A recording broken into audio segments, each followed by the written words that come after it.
Pemirsa, Peggy Setiawan akhirnya bisa menghirup udara bebas. Hakim Tunggal Pengadilan Negeri Jawa Barat, Eman Sulaiman, menyatakan penetapan tersangka Peggy Setiawan terkait pembunuhan Vina dan Eki di Cirebon tidak sah dan batal secara hukum karena cacat prosedur.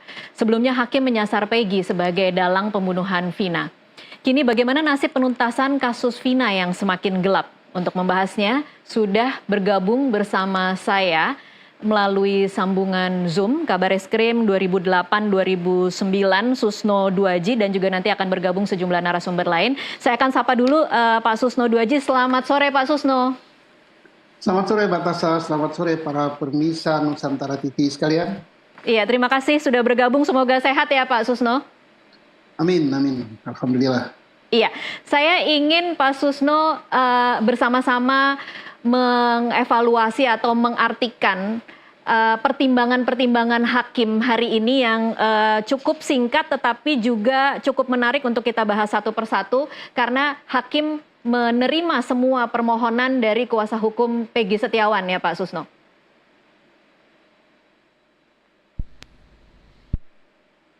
Pak Susno, mohon maaf audionya. Terima kasih ya.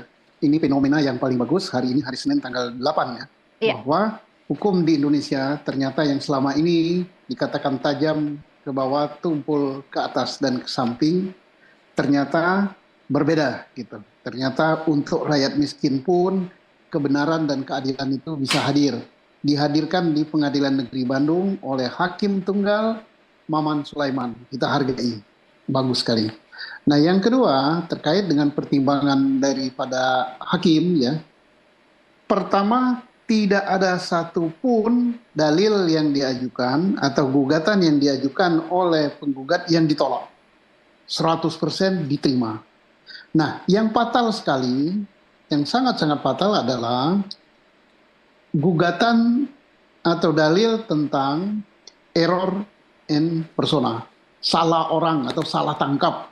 Nah, kalau sudah salah tangkap berarti udah kiamat semuanya. Yang bawahnya itu udah salah prosedur ya sudah masuk, tidak cukup alat bukti ya sudah masuk, segala macam sudah masuk. Berarti penangkapan tidak sah, penahanan tidak sah, penentuan sebagai tersangka tidak sah.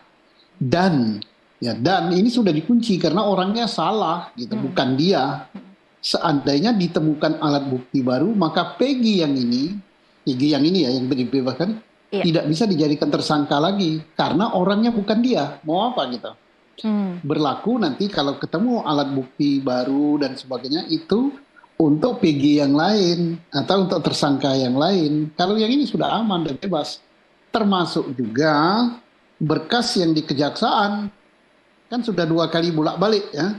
Nah, itu maka sudah harus dikembalikan, berkas itu sudah batal gitu, demi hukum tidak berlaku lagi untuk Peggy yang sekarang. Baik, Pak Susno, saya ingin meng-highlight fakta itu ya Pak Susno. Jadi meskipun kemudian nanti akan ada bukti baru, tidak bisa dikenakan untuk Peggy Setiawan yang hari ini menjalani sidang pra-peradilan, begitu ya Pak Susno? Tidak bisa, karena dia kan dibebaskannya itu yang poin pertama kan gugatan tentang salah orang atau error in persona. Tetapi kalau seandainya dibebaskan karena kurang alat bukti, berarti tinggal nambah. Ada alat bukti baru lagi, dia bisa. Tapi ini bukan. Manusianya tuh bukan itu gitu. Jadi nggak bisa lagi dia. Baik, Pak Susno, saya ingat Pak Susno selalu bicara bahwa sidang pra-peradilan ini bukan soal menang kalah antara tim kuasa hukum melawan Polda Jawa Barat. Tetapi tadi ketika kita mendengarkan satu persatu pertimbangan dari majelis hakim, bagaimana semua proses itu menjadi tidak sah dan batal demi hukum, dan bagaimana kita kemudian bisa mengartikan seperti apa kinerja Polda Jawa Barat. Menurut Anda, apa implikasi dari putusan hakim hari ini terhadap kinerja dan juga citra dari Polda Jawa Barat?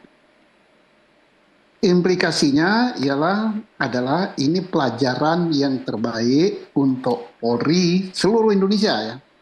Khususnya Polda Jawa Barat bahwa harus belajar lagi di dalam menerapkan hukum acara dan peraturan perundang-undangan. Misalnya di dalam menentukan seseorang untuk jadi tersangka, kalau bukan tertangkap tangan harus diperiksa dulu. Tanpa diperiksa dulu, maka orang tersebut tidak boleh dijadikan tersangka kecuali tertangkap tangan. Ya ini bukan tertangkap tangan loh. Iya. 8 tahun yang lalu peristiwanya, sekarang baru ditangkap. Kemudian patuhilah apa yang ada di UHAP, Hukum Acara Pidana, Undang-Undang Hukum Acara Pidana. Patuhilah keputusan dari Mahkamah Konstitusi. Patuhilah peraturan perundang-undangan, khususnya peraturan yang dibuat oleh Kapolri sendiri. Tidak boleh ditafsirkan sendiri, oh begini, oh keadaan begini, bisa begini. Enggak, itu aturan itu baku kok. Jadi, belajarlah mematuhi peraturan perundang-undangan, kemudian patuhlah pada kaidah-kaidah penyidikan. Berkali-kali saya katakan, kaidah penyidikan itu yang pertama, buat terang dulu suatu peristiwa. Apakah pidana, apa bukan. Setelah ketahuan, oh ini pidana, baru kumpulkan alat buktinya. Untuk apa mengumpulkan alat bukti? Untuk mencari tersangkanya siapa. Bukan dibalik tersangkanya dulu ditangkap, seperti sekarang kan tangkap dulu tersangka, baru dicari alat buktinya. Iya. Ya nggak akan ketemu, 8 tahun aja nggak ketemu, apalagi hanya sekian hari, begitu. Ini pelajaran berharga, berarti harus diperbaiki. Dan juga bukan hanya Polri loh pelajaran berharga. Termasuk institusi di luar Polri yang mengawasi kinerja Polri. Misalnya, kita selalu mendengar kalau kita bersama dengan Kompolnas. Iya. Selalu dikatakan bahwa ini kami telah cek sesuai prosedur, benar apa adanya. Ini ternyata, apa tadi putusan hakim loh. Jadi bukan kata saya, putusan hakim ternyata prosedurnya nggak benar, secara apa nggak benar, semua nggak benar. Jadi janganlah artinya mengawasi, memberikan angin surga pada Polri, kasihan Polrinya gitu ya. Jadi kalau tidak benar, katakan tidak benar, kalau kekurangan ada kekurangan gitu. Nah kalau diawasi dengan baik, mestinya sejak awal Polri tidak melakukan pelanggaran-pelanggaran prosedur gitu kan. Baik. Tapi ya awasi ternyata begitu. Ya. Iya, baik. Jadi ini pelajaran untuk Polri, tapi juga pelajaran untuk Kompolnas sebagai lembaga pengawas untuk kemudian di masa mendatang tidak melakukan kesalahan yang sama ya Pak Susno? Iya, Ya, termasuk juga internal Polri. Kan selalu kita mendengar penjelasan ya, saya hanya penjelasan aja karena saya tidak berada dalam. Iya. Bagaimana Kadip Humas menjelaskan bahwa ini telah melibatkan berbagai institusi. Iya. Melibatkan kemudian selain Propam dan Kompolnas, juga Mabes Polri Komnas sudah HAM, turun tangan begitu ya? Propam, kemudian ini Wasdik, Iya. terus apa namanya Irwasum. Lah kemana mereka mengawasi? Baik. Kok prosedur yang dilanggar nggak ketahuan? Nah hakim yang ngawasi tahu dia, oh ini dilanggar, peraturan nomor ini dilanggar, peraturan ini dilanggar. Nah persoalannya, apakah yang ngawasi tidak tahu apa yang harus diawasi atau sengaja menutupi? Nah ini artinya yang harus diperbaiki tidak hanya penyidik saja. Baik. Yang ngawasi juga harus diperbaiki. Baik, kita akan bahas soal itu lagi nanti di segmen selanjutnya Pak Susno, tapi saya ingin menyapa dulu kuasa hukum Peggy Setiawan, Mokhtar Effendi, yang saat ini bergabung juga melalui sambungan Zoom. Selamat sore Pak Mokhtar. Selamat sore Mbak. Iya, pertama-tama selamat ya karena gugatan dari tim Anda sudah dikabulkan oleh hakim dan dikabulkan seluruhnya Pak Mokhtar. Siap, terima kasih. Selamat sore Pak Jenderal. Sore Pak Muhtar, selamat ya. Ya, terima kasih. Siap, Baik, terima kasih. Pak Mokhtar, saya ingin tahu pasca dikabulkan seluruh permohonannya oleh sidang dari Pengadilan Negeri Bandung pagi ini, hingga sore ini Peggy belum juga dibebaskan. Apa kira-kira penjelasan dari Polda Jabar, Pak Mokhtar? Ya, tadi saya dapat informasi dari rekan-rekan yang memang sedang menunggu dikeluarkannya Peggy Setiawan, klien kami, katanya bahwa kepolisian daerah Jawa Barat itu akan mengadakan dulu gelar. Nah ini kan kita menjadi tanda tanya, gelar apa lagi yang harus dilakukan oleh mereka? Sementara kan putusan yang dibuat oleh Hakim Tunggal Bapak Eman Sulaiman itu kan sudah jelas dan terang diucapkan di dalam persidangan tadi. Iya. Ya, bahwa sebagaimana yang kita mohonkan pada saat kita mengajukan gugatan pra peradilan itu substansinya adalah error in persona. Jadi bukan Peggy Setiawan klien kami lah yang dijadikan tersangkanya, yang harus dijadikan tersangkanya kan begitu. Nah, dengan adanya putusan itu kami berharap bahwa apapun yang menjadi keputusan dari majelis, bukan majelis, dari Hakim Tunggal Bapak Eman itu harus dijunjung tinggi dan dilaksanakan baik oleh pihak Kepolisian Daerah Jawa Barat pun termasuk oleh kami sebagai penggugat dalam sidang pra peradilan. Demikian. Baik, Pak Mokhtar, kalau kemudian alasannya adalah akan melakukan gelar, apakah ada semacam janji begitu dari pihak Polda Jawa Barat kapan kira-kira akan dibebaskan? Ya, tadi informasinya bahwa malam ini Kepolisian Daerah Jawa Barat berjanji akan mengeluarkannya. Ya kita tunggu saja karena per hari ini kan harusnya Peggy Setiawan klien kami itu kan dibebaskan ya. Sesuai dengan yang tadi saya sampaikan. Jadi kita coba tunggu nanti sampai jam 12 seperti apa. Kalau misalkan sampai jam 12 memang masih tetap kalau dalam tanda kutip bahasa kami itu masih dipersulit, maka kami akan melakukan upaya hukum ya terhadap Kepolisian Daerah Jawa Barat. Karena ini menyangkut hak asasi manusia loh. Upaya hukumnya Ya, seperti apa, Pak hak Mokhtar? asasi manusia. Ya, Upaya hukumnya seperti apa?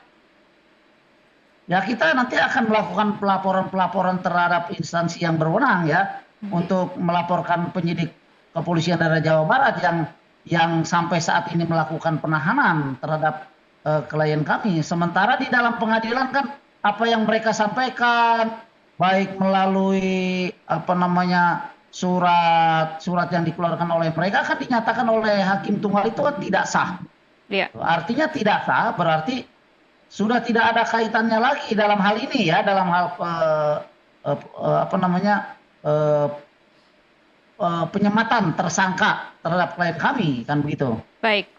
Baik, saya ke Pak Susno lagi. Pak Susno, Anda menilainya ini wajar tidak Pak Susno butuh waktu yang lama dari putusan hakim tadi pagi hingga saat ini belum juga dibebaskan. Wajar tidak kalau kemudian alasannya adalah administrasi dan ingin melakukan gelar begitu Pak Susno?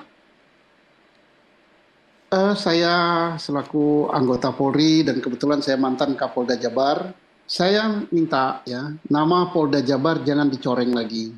Nama Polri jangan dicoreng lagi dengan hal-hal seperti ini. Putusan pengadilan itu kapan berlakunya? Belajarlah hukum berlaku sejak diucapkan. Jadi pada jam berapa tadi? 10 lewat berapa detik? Jam itu juga dia harus dikeluarkan. Kalau mau gelar dan sebagainya, yang penting Peggy sudah keluar. Kalau mau mengundang Peggy untuk gelar, statusnya dia diundang untuk menyaksikan gelar. Mau hadir boleh, tidak hadir boleh. Nah, kemudian saya himbau kepada elit Polri yang di Mabes Polri untuk dijaga nama baik Polri, jangan dicoreng lagi. Tadi itu bukan kalah ya, tidak ada yang kalah, tapi itu koreksi yang bagus, kebetulan lewat advokat atau lihat penasihat hukum Peggy. Itu manfaatkanlah yang positif untuk kita belajar lagi bagaimana cara mentaati peraturan perundang-undangan.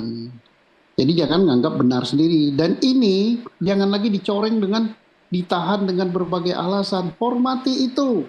Bila perlu dikeluarkan, diantar ke rumahnya oleh aparat dengan mobil aparat. Kemudian rumahnya, kalau misalnya Peggy tidak bisa istirahat di rumah karena terlalu banyak tamu, terlalu banyak apa-apa, ya bantu dijaga oleh Polsek, oleh apa-apa. Tapi Polsek jangan menghalangi orang. Begitu dong. Dia kan sudah bukan bersalah, warga negara yang bebas, yang wajib dilindungi. Dan satu lagi, kalau dia masih ditahan tidak dibebaskan, mana Komnas HAM gitu. Apa harus laporan lagi? Kalau Komnas HAM mendengar hal ini, Komnas HAM harus proaktif, kontak gitu. Pak Polri tidak boleh ditahan begitu. Itu putusan pengadilan loh. Jadi tolonglah, jangan dirusak. Saya mantan Kapolda Jabar loh. Baik, Pak Susno, mudah-mudahan didengar oleh tim Polda Jabar. Tapi kira-kira kalau 8 jam ini wajar tidak Pak Susno kalau alasannya administrasi sebelum melepas tahanan? Nah, ini akan menambah prasangka buruk orang. Oh, ternyata administrasi di kepolisian level Polda saja untuk mengeluarkan orang kayak gini, nggak selesai dalam 1 jam. Nah, gimana mau administrasi penyidikan dengan bagus? Jadi Baik, tunjukkanlah sebagaimana mestinya begitu putusan diucapkan itu resmi dan sebagainya udah dibuat pengeluarannya. Jadi baik, pengacaranya jemput, dikeluarkan, ditanyakan, kami akan antar yang baik. bersangkutan ke rumahnya dan sebagainya. Begitu dong. Oke, baik. Mudah-mudahan didengar. Pak Susno, Pak Mukhtar, ditahan dulu. Kita akan break untuk Ya. azan maghrib wilayah Jakarta dan sekitarnya. Pemirsa tetaplah bersama NTV Prime.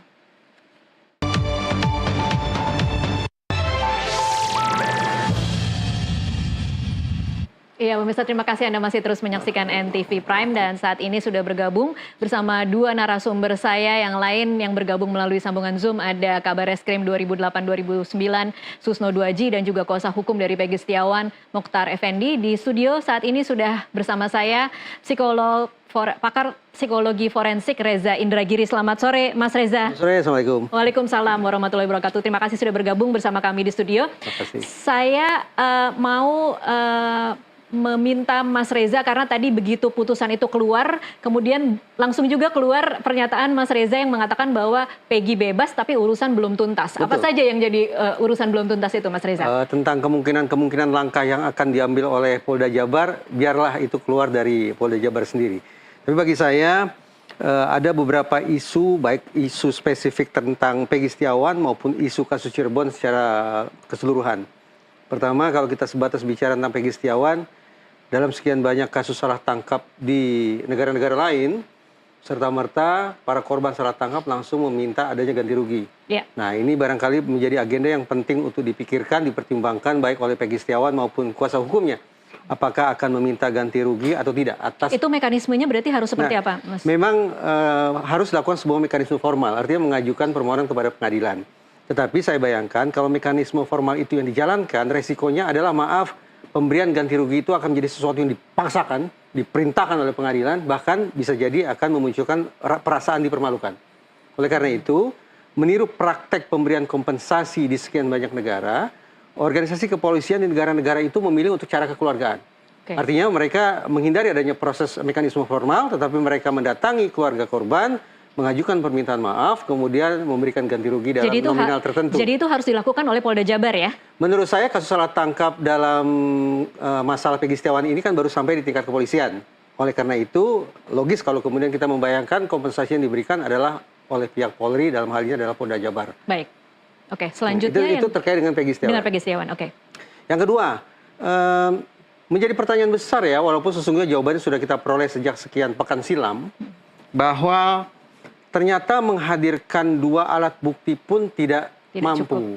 Gitu ya. 2 alat bukti yang bukan berkaitan dengan pemalsuan identitas, tapi 2 alat bukti terkait dengan pembunuhan berencana dan ruda paksa.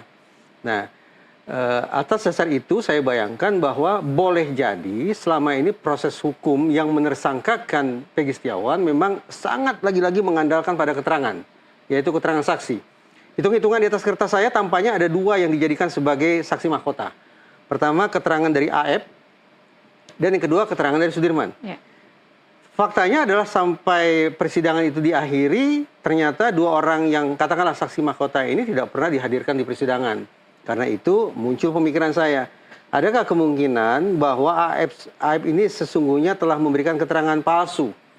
Karena dia mengatakan, pada malam itu dalam kegelapan dari jarak sekian ratus meter saya bisa melihat Peggy Setiawan. Adakah kemungkinan itu keterangan palsu atau false confession? Yeah. Kalau itu dianggap sebagai sebuah keterangan palsu, maka perlu dicari tahu siapa sesungguhnya inisiator dari keterangan palsu itu. Ini sesuatu yang sama yang dikatakan Pak Susno juga seperti ini begitu ya? Iya. Apakah AF sendiri atau justru pihak eksternal? Itu satu, tentang AF. Saksi mahkota kedua tampaknya adalah Sudirman. Nah, adakah kemungkinan Sudirman memberikan keterangan palsu? Boleh jadi. Namun, saya memiliki catatan khusus terkait dengan saksi yang satu ini. Dari pemberitaan di media, dari komunikasi dengan pihak-pihak terkait, saya menangkap kesan kuat atau indikasi bahwa Sudirman ini adalah individu dengan kondisi kecerdasan tertentu ya, yang berbeda dari orang kebanyakan. Dengan kata lain, pantas bagi kita untuk memperkirakan bahwa Sudirman ini adalah orang dengan suggestibility yang tinggi. dengan keterpengaruhan yang sangat tinggi. Artinya dia sangat rentan untuk menerima pengaruh dari pihak eksternal. Nah, alih-alih kemudian membawa Sudirman ke proses hukum, misalnya melaporkan dengan dugaan laporan palsu, saya justru ingin memberikan rekomendasi bahwa Sudirman ini sepatutnya didampingi oleh pihak-pihak atau oleh orang-orang atau lembaga yang akan bisa menetralisasi kemungkinan adanya penyalahgunaan terhadap orang-orang seperti Sudirman menjadi saksi. Nah, menurut saya hal-hal semacam ini boleh jadi akan berimplikasi pada nasib para terpidana lainnya. Oke. Sekiranya didapatlah simpulan bahwa misalnya Sudirman adalah orang yang telah memberikan keterangan palsu karena kondisi mental tertentu. Ada juga AF yang memberikan keterangan palsu mungkin dikarenakan adanya faktor instrumental. Maka ini akan bisa dijadikan sebagai alat bukti baru atau novum yang tidak tertutup kemungkinan akan mengubah 180 derajat nasib para terpidana yang sudah ada di dalam penjara. Kendati tetap perlu dilengkapi dengan adanya alat bukti baru atau novum berupa hasil-hasil temuan saintifik.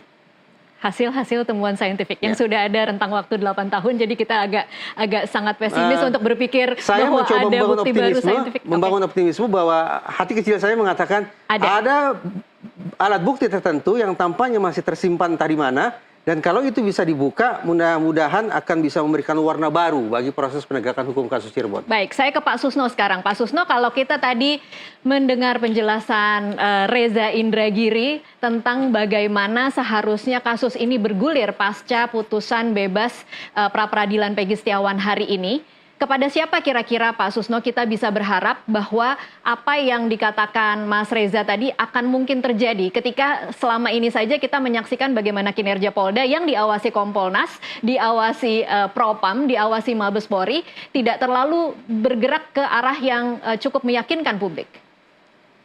Ya, pertama selamat Pak Riza, ya ternyata ramalan Bapak sejak awal sudah terbukti untuk tahap pertama. Tinggal tindak lanjut Pak Riza, masih ada tugas Bapak untuk orang-orang yang masih di dalam yang terpenjarakan. Kalau saya katakan hampir 90% terpenjarakan karena keterangan palsu yang di dalam itu. Karena apa? Tak ada satu alat bukti saintifik pun untuk menghukum orang itu dengan hukuman seumur hidup. Ya, hakimnya nekat, jaksanya nekat, penyidiknya nekat. Nah, kemudian tadi saya sangat tertarik dengan apa yang Bapak katakan tentang ganti rugi gitu. Harus ada ganti rugi gitu. Kalau negara sulit membayar dan berdasarkan pengalaman Sengkon dan Karta sulit sekali dapatkannya, kita ingin buktikan negara ini negara Pancasila benaran apa tidak gitu kan. Kalau Pancasila ya harus dong negara yang ganti rugi. Oke lah, jalan damai, mungkin takut dipermalukan atau diapa-apakan, saya setuju ya. Mungkin ada gerakan di kalangan Polri untuk Polri lah yang bayar ganti ruginya, tapi bukan dengan bentuk formal digugat. Nah, bagaimana caranya? Mungkin ya sumbangan, iuran, atau bagaimana ya? Saya siap juga gitu, misalnya iuran, walaupun saya sudah pensiun ya gitu. Nah, jadi itu suatu hal yang baik. Nah, satu lagi ya Pak ya, apa yang Bapak katakan bisa menyelamatkan yang di dalam. Berkali-kali saya teriakkan, mana itu yang namanya HP yang keluar di pengadilan, sudah disita 6 apa berapa HP, sampai detik ini belum dibuka. Mana itu yang namanya CCTV, anak buahnya Rudiana sendiri yang nyita itu, kemudian belum dibuka dengan alasan di Cirebon tidak ada yang mampu. Kalau nggak ada mampu di Cirebon kan Polda dong turun tangan. Polda juga nggak mampu kan ada Mabes yang lebih mampu lagi. Yang nggak bisa semua, dia keluar negeri gitu. Nah, saya kira percaya sependapat dengan Pak Riza ya. Kalau itu terbuka, mungkin kasus ini akan 360 derajat, 180 derajat berputarnya gitu. Nah, ini tidak apa-apa ya, tidak ada yang malu gitu untuk mengakui sesuatu yang keliruan karena manusia tempatnya keliru. Tapi demi kebaikan ya, demi kebaikan karena ini menyangkut nasib orang ya. Beda ini dengan gugat perdata. Kalau gugat perdata paling salah-salahnya ya harta benda yang hilang ya, mungkin mobil hilang, sepeda motor hilang, tanah hilang. Tapi kalau ini nasib manusia. Baik. Dan negara harus turun tangan, Pancasila dong katanya. Ya. Iya, Pak Susno, kalau Anda menilainya dengan posisi Polda Jabar yang hari ini sudah sangat Apa kalau bisa dikatakan kritis karena sudah diputuskan oleh sidang pra-peradilan bahwa harus melepas Peggy Setiawan. Kira-kira apa yang menahan Polda Jawa Barat untuk membuka bukti-bukti yang sebenarnya kita ketahui dimiliki tetapi tidak pernah dibuka ke publik? Ya inilah ya, berkali-kali kasus Sambo CCTV rusak, disambar petir. Kasus Padang CCTV-nya katanya sudah kapasitasnya sudah penuh, nggak terbuka lagi. Nah ini CCTV-nya apalagi 6 tahun, buka saja. Tidak perlu takut siapa yang akan tertangkap oleh layar itu. Kalau CCTV itu belum dimakan rayap, tapi nggak tahu saya 8 tahun apa masih bagus, apa sudah dimakan rayap gitu ya. Nah kalau itu dimakan rayap atau itu sengaja tidak dibuka atau apa, bukankah ini yang namanya menghambat jalannya penyidikan? Kan inilah yang bisa kita golongkan obstruction of justice. Jangan sampai nanti pihak lain kalau obstruction of justice proaktif untuk mencari siapa yang begini, siapa yang begitu, siapa mempengaruhi. Nah ini terjadi. Nah inilah mestinya yang menjadi tugas dari Wasdik, dari Propam, dari Kompolnas. Kan tahu ada itu. Kenapa kemarin nggak didesak untuk membuka itu? Baik. Oke. Baik, saya ke Pak Mukhtar Effendi. Pak Mukhtar Effendi, soal poin nomor 8 amar putusan hakim hari ini yang mengatakan memulihkan hak pemohon dalam kemampuan kedudukan dan harkat serta martabatnya, kemudian membebankan biaya perkara pada negara dan soal kompensasi tadi Pak Mukhtar Effendi. Kira-kira konkretnya seperti apa yang diinginkan oleh Peggy Setiawan?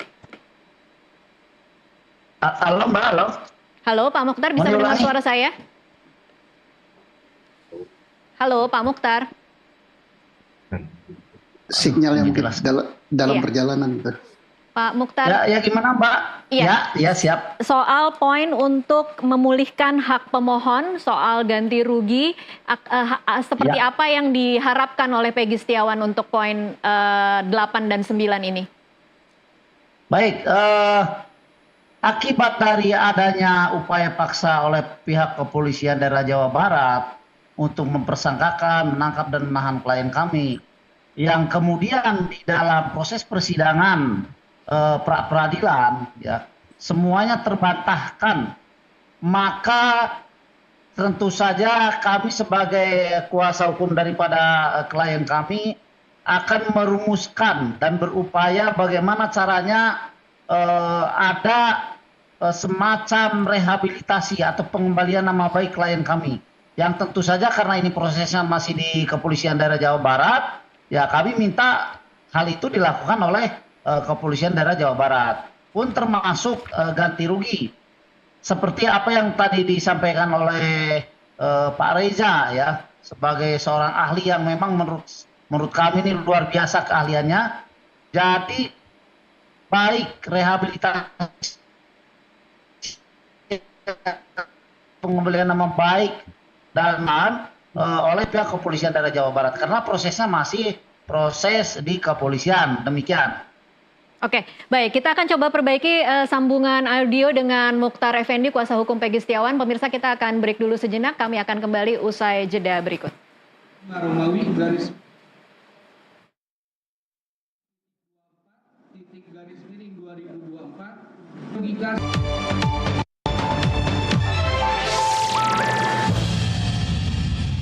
Pemirsa, terima kasih Anda masih terus menyaksikan NTV Prime. Kita akan lanjutkan perbincangan. Saya ingin mempertajam lagi ke Pak Susno Duaji bahwa hakim hari ini dalam pertimbangannya menyatakan bahwa penetapan DPO di tahun 2016 itu tidak sah. Apa implikasinya terhadap 8 terpidana lain, Pak Susno? Ya, 8 terpidana lain sangat terpengaruh oleh putusan hari ini. Mengapa? Semua dalil, semua gugatan penggugat tak ada satupun yang ditolak, 100% diterima. Termasuk dalam cara menentukan DPO, cara menangkap, cara menentukan tersangka, dan sebagainya, dan sebagainya. Nah, itu juga yang terjadi kepada 8 terpidana, yang 7 masih di dalam, 1 sudah keluar, dilakukan seperti itu. Ditangkap dulu, baru diperiksa, kemudian baru disebutkan sebagai tersangka, Kemudian alat-alat bukti yang disita itu juga tidak melalui proses yang benar. Kemudian sampai hari ini CCTV tidak dibuka. Berkali-kali saya katakan, dan Kapolri ya, bukan Susno ya, Kapolri secara resmi dibacakan oleh Wakapolri dalam Dies Natalis PTIK yang baru-baru ini, bahwa kasus Cirebon tidak ada menggunakan scientific crime investigation. Padahal ada barangnya. Ada. Di mana itu 6 CCTV apa berapa itu? Di mana itu 6 HP itu? Oke lah, kalau sperma, darah, sidik jari sudah sulit ya. Tapi 6 CCTV itu mana? Keluar itu di persidangan. Baik. Kemudian HP itu mana? Nah ini juga bisa dipakai oleh PH-nya para terpidana yang di dalam. Inilah novum yang bisa digunakan untuk gugat peninjauan kembali. Oke, Pak Susno, Kasihan jadi itu. kalau untuk 8 terpidana lain, apa kira-kira yang harus mereka siapkan agar kemudian bisa memiliki peluang yang sama dengan Peggy hari ini? Ya, ini kan semua kan royo-royo berami-rami mau. Komnas HAM mana? Kan terangkat ke permukaan bahwa siapa yang keluar itu? Saka Tatal. Iya. Saka Tatal mengatakan bahwa keterangan dia didapatkan dengan cara penyiksaan dan cara-cara yang tidak manusiawi. Mana Komnas HAM turunnya? Apa hasilnya?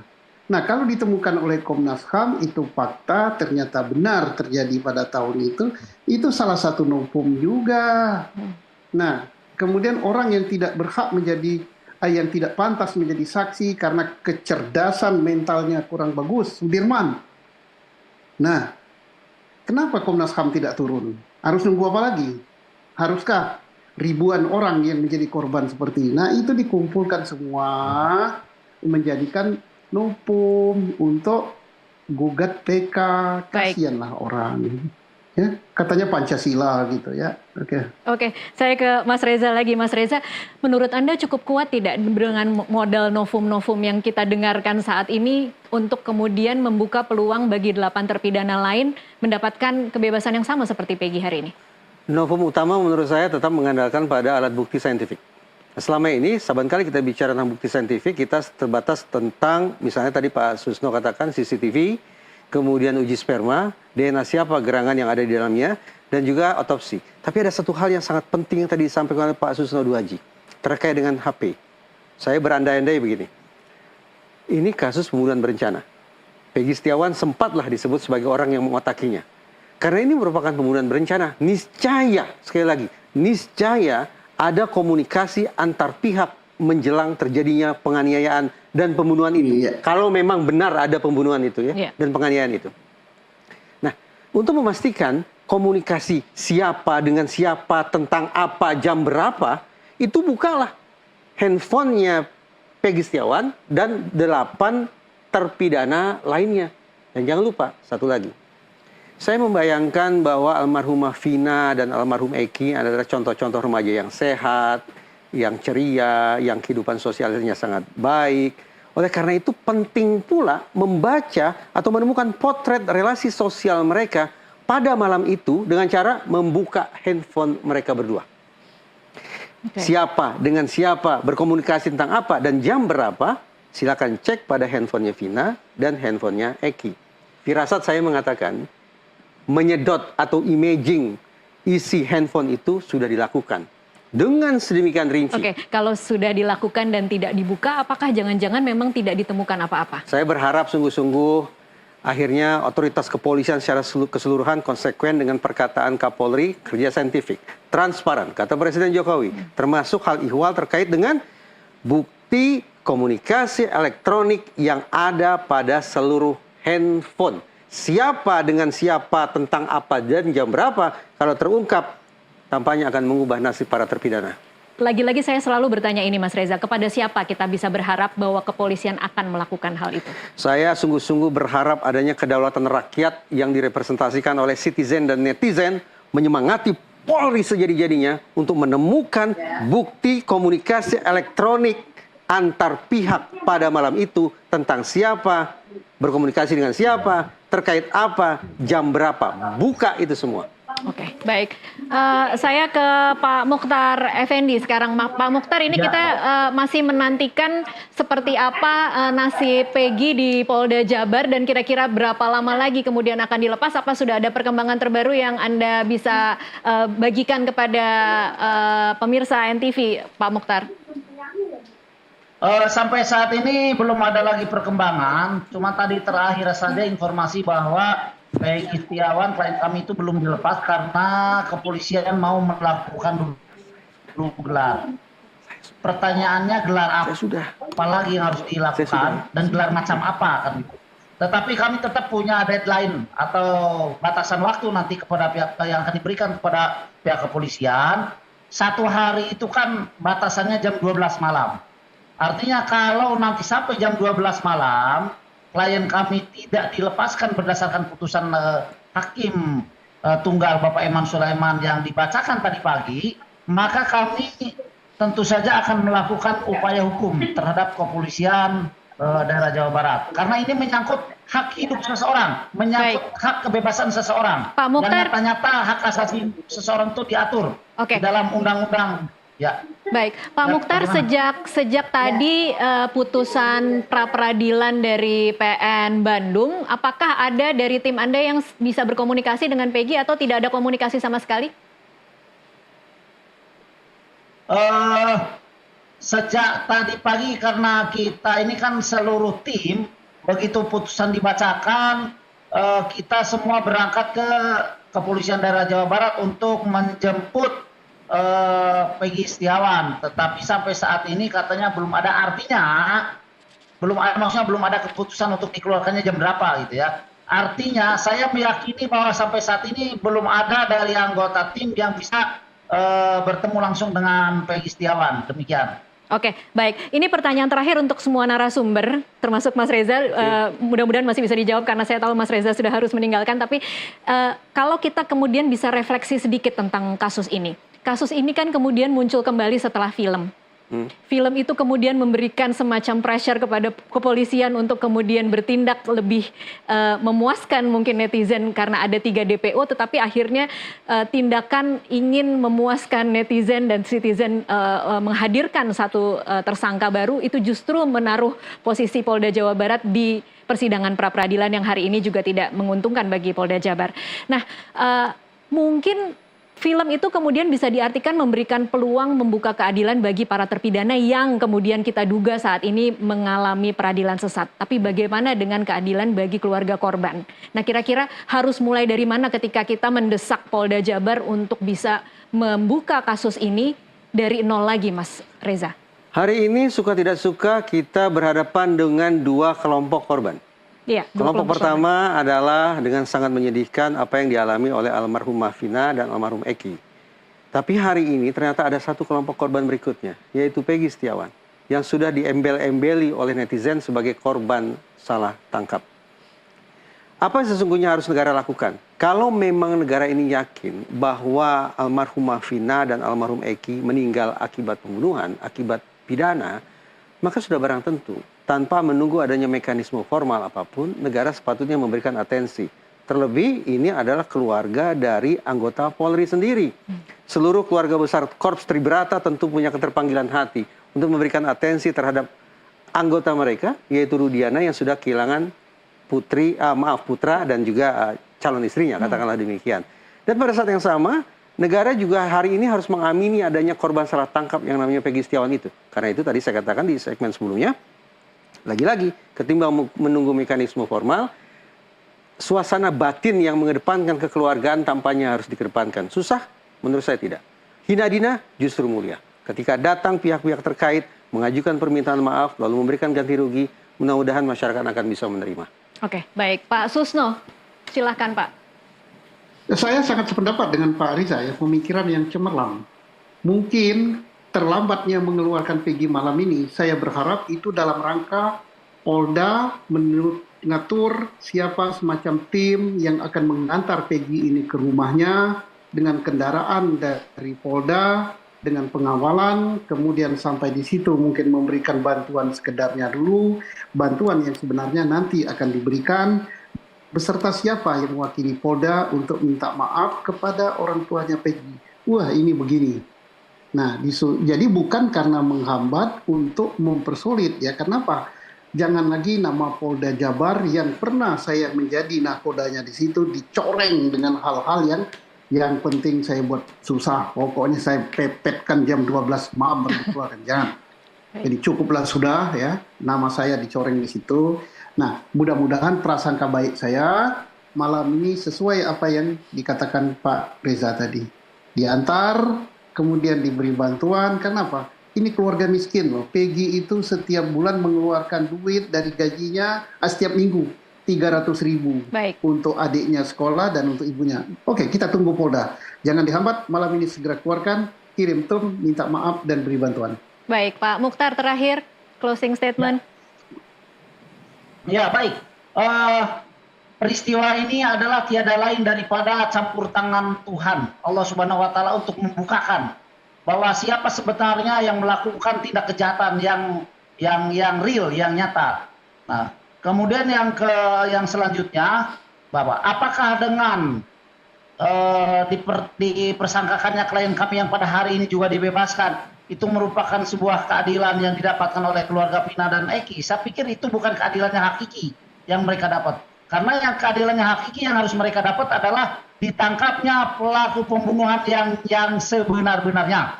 Kemudian yang selanjutnya tidak lupa juga kami meminta kepada kepolisian daerah Jawa Barat, mari kita tunjukkan profesionalitas kita yang setinggi-tingginya agar seluruh netizen, seluruh masyarakat dan seluruh rakyat Indonesia betul-betul mencintai kepolisian. Baik. Tidak ada lagi nada-nada miring yang disampaikan oleh mereka kepada pihak kepolisian. Demikian. Baik, lagi-lagi bolanya ada di Polda Jawa Barat. Kita nantikan mudah-mudahan tidak seperti kata Pak Susno tadi dipepet ke jam 12, tetapi lebih cepat lagi daripada itu kita bisa menyaksikan tindakan yang sesuai dengan amar putusan Hakim Pengadilan Negeri Bandung hari ini. Terima kasih Pak Mukhtar, Pak Susno, dan juga Mas Reza untuk waktunya bersama kami. Terima kasih Pak Riza. Terima kasih Pak Jenderal. Terima kasih Pak Susno, Pak Mukhtar. Terima kasih. Hormat saya untuk Baik, pemirsa tetaplah bersama NTV Prime, kami masih akan kembali sesaat lagi.